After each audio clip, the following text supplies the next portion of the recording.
प्रिय आईस, मला संधी म्हणत्यात की मी तुझ्यासारखा दिसतो, हसतो. मला तुझी लय आठवण येते. तुझी आई आता परत नाही यायची. तुला आणि मला दोघांना बी सोडून गेली बघती. आता आपण ज्याच्याकडे जाणार आहे का नाही ते 100% मदत करणार बघ आपल्याला. कोणाकडे जाणार आहे? पांडुरंगाकडे. पांडुरंगाकडे? अरे येड्या, देवाच्या गावाला जायचं आपण. देवाचं ग म्हणजे काय भेटत तिथं? चल की लवकर. हे काय करतात? चोरलेल्या हरवलेल्या गोष्टी शोधून देते तिथं. मग आयला शोधून देतील हे? सारखं आपलं आई पाहिजे, आई पाहिजे. कुठून शोधून आणून तिला मी?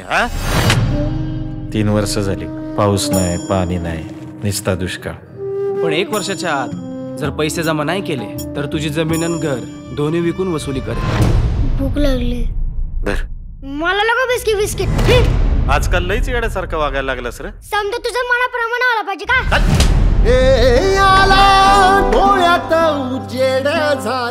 चिडलाय वे माझ्यावर. एवढं नाक, त्यावर एवढा मोठा राग. घावली घावली पावला नवी वाट. कुठे आहेस बाबा तू? तुझं गरीबाकडे लक्ष नसतं. बोल की, लय नाही मागत मी, पण पोटापुरतं तरी दे की. बोल काय तरी बोल.